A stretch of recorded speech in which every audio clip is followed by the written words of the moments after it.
Ladies and gentlemen, welcome back to the channel. It's time for an episode of Celtic Transfer Talk. There's not much else to do. We've got a wee bit to wait until our next fixture. So let's just talk about some things that are in the rumour mill. Let's talk about the fact that we are in dire need of a centre back. We're waiting for something to happen. It's like poking at the bear. There's been no talk of anything that looks like it's going to happen. All there is rumours of people we can look at. So today I'm going to talk about the three most likely players that we could see come to Celtic in the position of centre-half, because there is a crisis there. And to be honest, with the way it's going and the way that Peter Law has been managing the club this year at the head of the boardroom, I don't know if we'll get anybody, to be honest.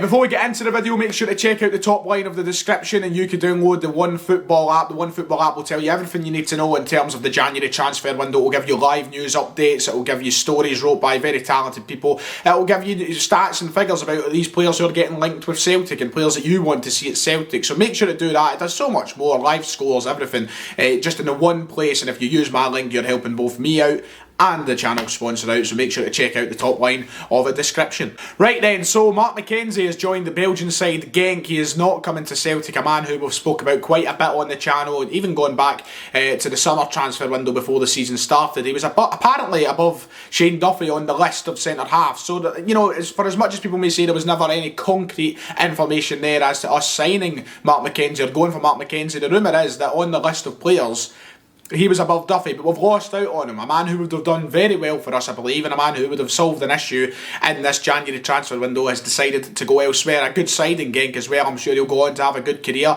but we have missed out on him. And yes, a lot of people may say that, oh, it was alright anyway, it's alright because we don't know if he would have been any good. He played in America, blah, blah, but I think the bigger story surrounding it is, and the more annoying thing surrounding it is this is yet another transfer target that Celtic were heavily rumoured with, apparently very interested in, that we didn't even make a decent enough bid for, that we didn't even try to get, and we've just let go elsewhere, and could probably go on to have a good career. You know, over the past 2-3 years, there's been plenty of occasions where Celtic haven't went for players, and John McGinn's the prime example of it, but Celtic have just let them go elsewhere and we've missed out, and it's helped lead to the regression of our club. So that's the more annoying thing for me. It's not the fact that Mark Mckenzie in particular isn't coming to Celtic. It's the fact that we aren't making these bids. We're not going for these players. We're letting young, promising talent go elsewhere. When we're a club like Celtic, and we should be, you know, we should be trying to run our club the way that the likes you see Red Bull Salzburg being run and Ajax are being run. We should be going in that direction, yet we're not.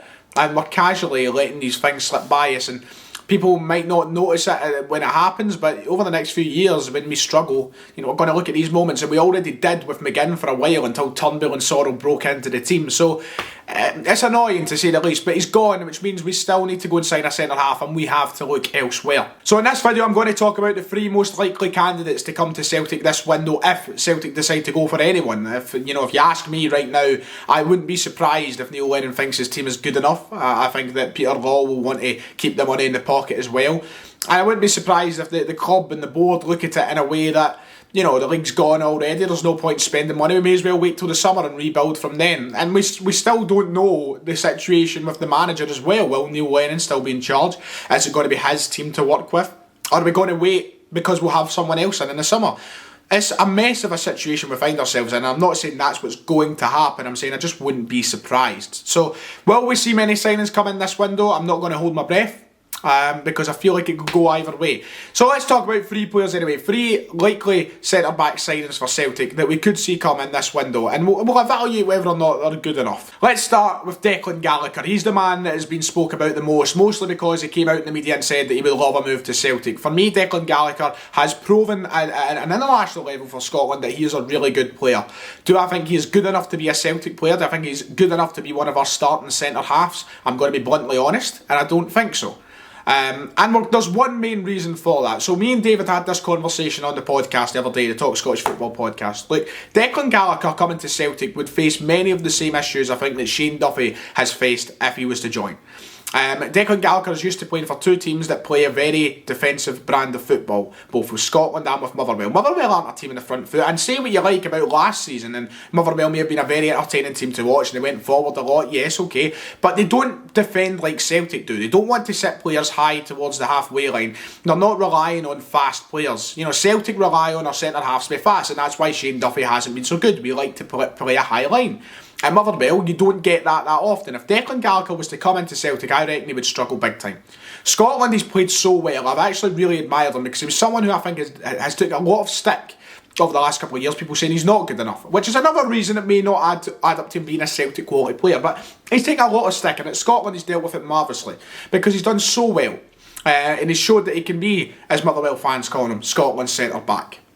Under Stevie Clarke, he fits the system perfectly, but that's because they're so deep, and it's because the defence is so compact and they work well together. You know, Declan Gallagher looks to the left of him, he's got Kieran Tierney there, looks to the right of him, he's got Scott McTominay there, he's got Liam Cooper there, whoever, and he's got fullbacks like Andy Robertson, Liam Palmer, Stephen O'Donnell. He's got a really solid team there. Around him. Motherwell, this season it hasn't worked out for him, but you know, he's playing with these deep lines and he's playing with these teams that are set up to play defensive football because they're not always in the front foot. It works for him. At Celtic, it's going to be such a big change for him, and I just don't think he is ready to fit that mould. I think that's the reality of it. And let's just talk about the fact that Motherwell are currently relegation candidates. This season they have been extremely poor. And I don't think that's solely down to Declan Gallagher. In fact, I think Declan Gallagher is one of the only players at Motherwell who's been worthy of being called a football player this season. But still, it's not the calibre of player you expect Celtic to go and sign when we're in the position we're in. For me, it screams panic buy, it screams money saving, and it's just not good enough. But he is an option, and I wouldn't be surprised if he did end up coming through the door. I just don't think that Celtic should be signing a player like Declan Gallagher right now. We should be aiming higher, we should be spending money. Ultimately, that's a big ask for Peter Hall, isn't it? A familiar face, Filip Benkovic. Let's talk about him, a man who's just had his loan terminated at Cardiff City after only one appearance, which only came a couple of weeks ago, which would suggest to you that he's struggling. And since he left Celtic, he hasn't really had a shot at football, to be honest. At Celtic, he was great. I remember he got injured and it was a big blow for Celtic. We were all kind of gutted at the time because he was playing so well. And under Brendan Rodgers, he looked to be a really good signing. And then when Brendan Rodgers went to Leicester, you know, there was that kind of feeling in the back of your mind that he would get a chance in the Premier League because he was working with Brendan Rodgers. He hasn't quite had that chance. Things haven't worked out for him and he needs a kind of fresh start.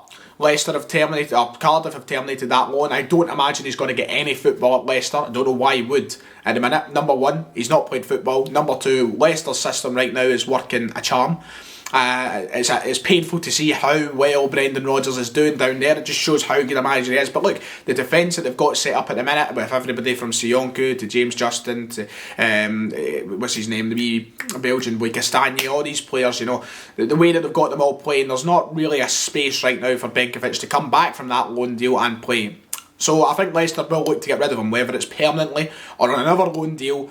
Celtic will always be linked with him because he's a former player. It's the same with the Paddy Roberts effect. You know, you're going to hear these rumours all the time because they former played for Celtic. You know, we always hear them with Roberts, and it will happen with Benkovic when an occasion like this comes up. But Neil Lennon has worked with him before. Neil Lennon will know there's a player in there, and I wouldn't be surprised if we do go for something. I would bring him back. And I know that's kind of contradicting all my points and what I've said about Paddy Roberts in the past. You know, I keep saying let it go. He's like the kind of the ex-girlfriend of Celtic. Just let him go. Just, or ex-boyfriend if you like. He's a male, but you know what I mean. You know, just let it go. He's done. You know, you could say that about Benkovic because his career hasn't been up to scratch since leaving. But I think there's still a player in there. He's a centre half and to be honest, out of these three centre halves, I think he still could be the best option. And Celtic would probably admire a loan deal. You know, it's money saving as well. So I think he could be the best option out of the three. But it kind of shows the state of our team and the scouting and such when we're relying on former players and loan deals. Filip Benkovic though, looks available, would you take him back at Celtic? And finally, a man who seems to have a lot of quality from what I've heard, and I'm not going to sit here and pretend once again that I know too much about him because I don't watch the English Championship. It's Ben Davies of Preston North End. He's Ben Davies we were speaking about in the summer, of course. He was spoke about a lot in the Celtic transfer talks back then. He's been linked with Celtic and Rangers for quite a while, and his contract is expiring. Will Celtic take the plunge and try and pay money for him now to get him in because we need him, or will they just try and get a kind of pre-contract deal done to save us that money?